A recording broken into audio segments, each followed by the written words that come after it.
Hello दोस्तों, जय श्री कृष्ण, राधे राधे। तो दोस्तों, आज श्रावण मास महत्व अध्याय 14 और 15 ये दोनों कथाएं सुनाने जा रही हूँ। तो दोस्तों, ये दोनों कथाएं अंत तक सुने।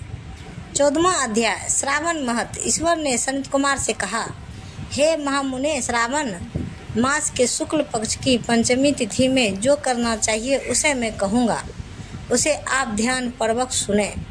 व्रत करने वाला एक बार चतुर्थी को भोजन कर पंचमी तिथि में नक्त व्रत कर सोने या चांदी का नाग निर्माण कर काठ या मिट्टी की 5 फनों युक्त नागदेव की प्रतिमा बनाकर पंचमी के रोज भक्ति द्वारा अर्चना याचना करें।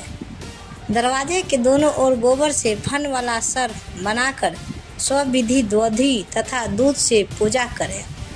करवीर, मालती, चमेली तथा चंपा के फूलों द्वारा रमणीय गंध, अक्षत, धूप और दीपक से पूजा करें। ब्राह्मणों को पवित्र घी के लड्डू और खीर का भोजन अवश्य कराइए। अनंत, वासुकी, शेष, पद्मनाभ, कंबल, ककोटक, अश्व, धृतराष्ट्र, शकपाल, कालिय तथा तक्षक, इन नागों को कुलाधिप की हल्दी और चंदन से दीवार पर लिखें तथा नाग माता कद्रू को भी लिखकर फूल आदि से पूजा करें। ज्ञानी जन नाग देवों का पूजन कर भरपूर घी, चीनी सहित दूध पिलाइए। उस रोज लोहे की कढ़ाई में कोई चीज ना बनावे। नैवेद्यार्थ भक्ति द्वारा गेहूं दूध का पायस बनाकर भुना चना, दान का लावा, भुना हुआ जौ नागों को दे और आप भी इन्हीं चीज़ों का भोजन करें। लड़कों को भी यही दें। इस दिन लड़कों को ये चीज़ें देने मात्र से दांत मजबूत हो जाते हैं। हे विप्र, हे प्रिय, और भी सुनाते हैं, ध्यानपूर्वक कथा को सुनो। हे महामुने, संसार के जीवों के कल्याणार्थ मैं आपसे कुछ कहूँगा, उसे ध्यान पूर्वक आप सुने। हे वत्स, सर्व के दर्शन मात्र से मनुष्य की अधोगति होती है। तमोगुणी ही सर्प होता है, इसमें संशय नहीं है। पूर्व विधि के द्वारा एक भूत आदि का नियम करें। पूजा कर इस तरह 12 महीनों की शुक्ल पक्ष पंचमी के रोज व्रत करें। साल की समाप्ति पर शुक्ल पक्ष पंचमी के रोज फिर पूजा आदि करें। नागों को भोजन के उद्देश्य से ब्राह्मणों तथा सन्यासों को भोजन करा दे। जो प्राणी धन की कृपणता त्याग कर नाग पंचमी का व्रत तथा अर्चना करता है, उस प्राणी के हितार्थ सब नागों के स्वामी शेष एवं वासुकी नाग भगवान हरि से सदाशिव से हाथ जोड़कर प्रार्थना करते हैं। शेष और वासुकी की प्रार्थना द्वारा शिव और भगवान विष्णु प्रसन्न होकर उस जीव की सबसे कामनाओं को परिपूर्ण करते हैं।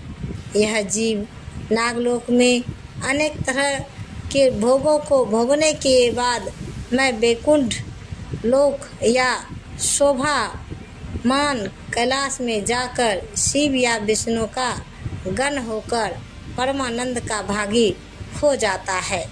हे वत्स, आपसे मैंने नागों का यह नाग पंचमी व्रत कहा। अब और क्या श्रवण करने की अभिलाषा करते हैं, उसे कहिए। इस प्रकार 14वां अध्याय समाप्त हुआ। तो दोस्तों, अब 15वां अध्याय श्रावण महत्व का सुनाने जा रही हूँ। तो दोस्तों, सुनाने से पहले कमेंट बॉक्स में लिखें जय माता दी, हर हर महादेव। तो दोस्तों, 15वां अध्याय सुनाते हैं। सनत कुमार ने शिव से कहा, हे देवेश, नागों का आश्चर्यजनक पंचमी व्रत मैंने सुना। हे देवेश, अब आप षष्ठी के रोज किए जाने वाले व्रत को कहें। इस व्रत का क्या नाम तथा क्या विधान है? शिव ने सनत कुमार से कहा, हे विपेंद्र, श्रावण मास शुक्ल पक्ष की षष्ठी तिथि को महामृत्यु विनाशक उत्तम सुपोदन नाम का व्रत करें। शिवालय में या घर पर पर्यंत पूर्वक शिव का अर्चन कर सविधि दाल आटे भात को नैवेद्य नमक सहित आम का साग तरकारी रखें। ब्राह्मणों को नैवेद्य पदार्थों को वायन दें। जो विधि से व्रत को करता है उसे अनंत पुण्य प्राप्त हो जाता है। और इस संबंध में प्राचीन कथानक कहते हैं, रोहित नाम का एक राजा बहुत समय तक अपुत्र वाला था। उसने पुत्रार्थ अत्यंत कठिन तप किया। तप के प्रभाव से प्रकट हो ब्रह्मा ने उनसे कहा, हे राजन, तेरे भाग्य में पुत्र नहीं है। फिर भी वह पुत्र पाप्त्यार्थ कठिन समस्या करता ही रहा। संकट में होकर ब्रह्मा फिर प्रकट होकर बोले, हे राजन, तुम्हें मेरा दिया हुआ जो पुत्र होगा वह अल्प आयु होगा। इस प्रश्न पर राजा और रानी ने यो निश्चय किया कि पुत्र प्राप्ति से वांध्यापन तो हट जाएगा, लोक में अपुत्र होने की निंदा तो मिट जाएगी। यही बहुत है। ब्रह्मा के वरदान से शोक और हर्ष से युक्त पुत्र हुआ। राजा ने जात कर्म आदि संस्कार यथाविधि किए। दक्षिण नाम वाली रानी तथा राजा रोहित ने सन्हे वर्ष उसका शिवदत्त नाम रखा। मन में डरते हुए भूमिपाल ने उस लड़के का उपनयन संस्कार किया। मृत्यु के भय से विवाह नहीं किया। जब 16 साल का हुआ तो उसकी मृत्यु हो गई। उस ब्रह्मचारिणी के मरण की याद से राजा महती चिंता में हो गया, क्योंकि जिस वंश में ब्रह्मचारी का मरण होता है उस वंश का क्षय हो जाता है तथा उसकी दुर्गति हो जाती है। संत कुमार जी ने शिव से कहा, हे देव जगन्नाथ, क्या इसका कोई उपाय नहीं है? यदि कोई उपाय हो तो मुझसे कहें, जिसे करने से दोष की शांति हो और कष्ट का निवारण हो। ईश्वर ने सनत कुमार से कहा, हे सनत कुमार, यदि सनातन या ब्रह्मचारिणी आदि हो तो अक्र विधि से विवाह संयोग कर पेड़ तथा ब्रह्मचारिणी को मिलाकर देश काल गोत्र नाम को कहें। यह कहें कि मैं मरे ब्रह्मचारिणी की शांति के लिए वैश्विक व्रत करता हूँ। देश काल को याद कर रहे कहें, मैं अर्क विवाह करूँगा। सोने से अभ्युदिक पर पीपल शाखा तथा सबको हल्दी और तेल के द्वारा लेप कर पीले सूत से वैशिष्ट करें। 2 पीले कपड़े द्वारा आच्छादित करें। अग्नि स्थापन का विवाह विधि द्वारा आघात हवन का अग्नि में बृहस्पति कामचार विहावतियों से होम कर शिष्ट कृत्य संग होम कर कर्म को समाप्त करें। यथा विधि पीपल की डाल तथा मत सबको जला दें। मरण योग हो तो उसके लिए इस व्रत को 6 साल तक करें। ईश्वर ने सनत कुमार से कहा, हे विपेंद्र, राजा ने ब्राह्मणों से इस विधि का श्रवण कर अपने मन में विचार किया कि यह मुख्यतः अर्क विवाह मुझे उत्तम नहीं लगा। विवाह ही मुख्य होना उचित है, जिससे मेरे जीव के वास्ते कोई बालिका नहीं देता। मैं राजा हूँ, जो कोई इसको अपनी लड़की देगा उसे मैं रत्न तथा बहुत धन दूंगा। उसके नगर में एक ब्राह्मण रहता था। वह दूसरे देश गया हुआ था। उसकी प्रथम मृत पत्नी से एक लड़की थी। दूसरी विवाहित स्त्री बहुत दुष्टा थी। उसने ढा से और बहुत दरबत से लोभ के कारण लड़की देने की इच्छा प्रकट की। उसने 1 लाख रुपया लेकर 10 साल की उस दिन बाला को मरे हुए राजा के लड़के के वास्ते दे दिया। उस बाला को लेकर वे सब नदी के किनारे शमशान में विवाह किया। मनुष्य लोग विधि पूर्वक सबके साथ संबंध कराकर जलाने को तैयार हुए। तब बाला ने कहा कि आप ऐसा क्यों कर रहे हैं? बाला की ऐसी वाणी को श्रवण कर वे सब दुखित हो बोले, यह तेरा स्वामी है, इसकी देह को जला रहे हैं। यो सुन बाल स्वभाव से डरती हुई वह रोने लगी और कहने लगी, आप मेरे स्वामी को क्यों जलाते हैं? मैं जलाने नहीं दूंगी, सब लोग जाइए, मैं अकेली मैं यहाँ रहूँगी। बालिका का ऐसी हट देखकर सब करुणा से आदरचित हो चले गए। जो प्राणवादी वृद्ध लोग थे उन्होंने कहा, ओहो अत्यंत कष्ट है, किसी का भावी कर्म नहीं जान सकते।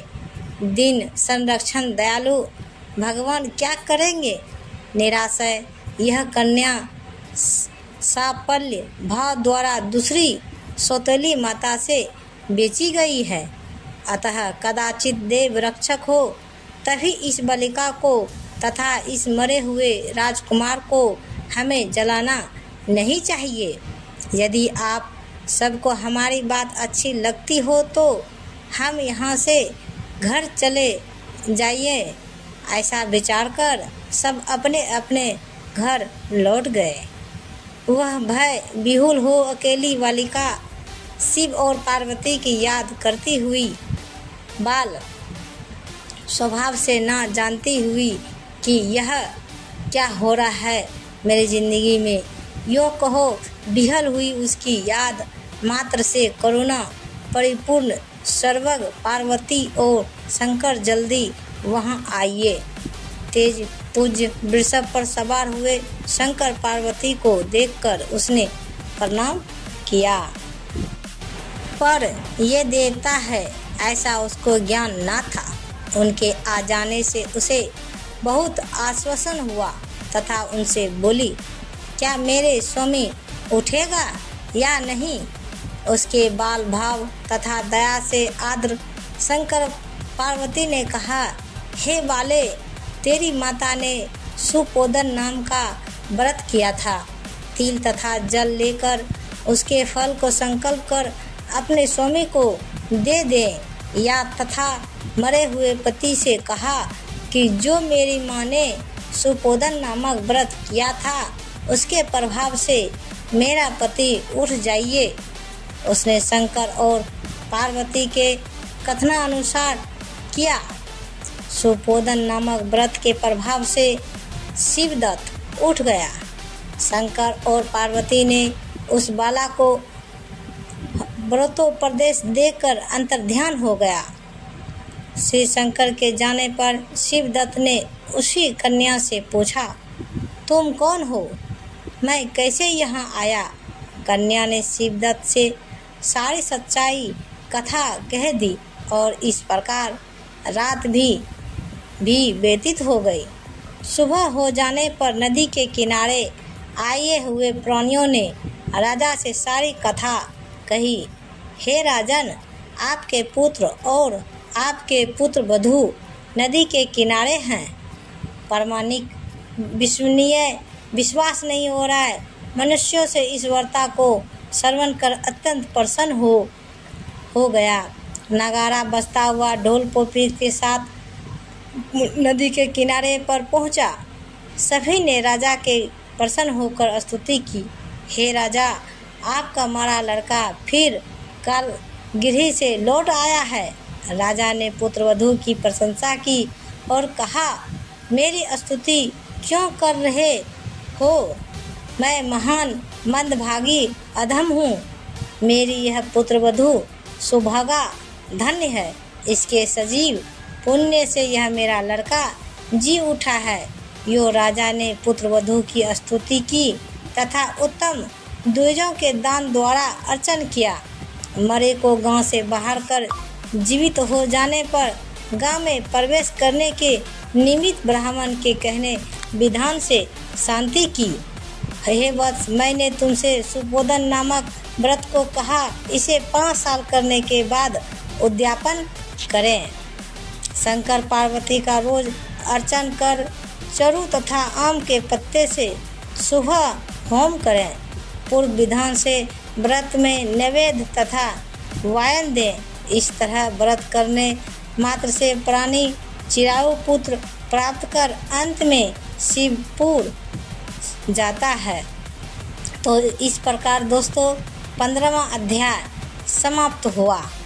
तो दोस्तों यह दोनों कहानी आप सबको कैसी लगी कृपया हमें कमेंट बॉक्स में ज़रूर बताइए। और पूरी कहानी सुनने के लिए दोस्तों धन्यवाद। और इसी तरह हमें प्यार और सपोर्ट दीजिए दोस्तों। और ऐसी हैं कहानियाँ सुनने के लिए अभी तक हमारे चैनल को जो भी सब्सक्राइब नहीं किए हैं प्लीज़ हमारे चैनल को सब्सक्राइब करें और बेल आइकन घंटा ज़रूर दबाएं ताकि वीडियो डालते ही सबसे पहले आपको वीडियो मिले। तो प्रेम से बोलिए हर जय माता दी, हर हर महादेव। तो दोस्तों मिलते हैं अगले वीडियो के साथ, तब तक बाय बाय दोस्तों, जय हिंद।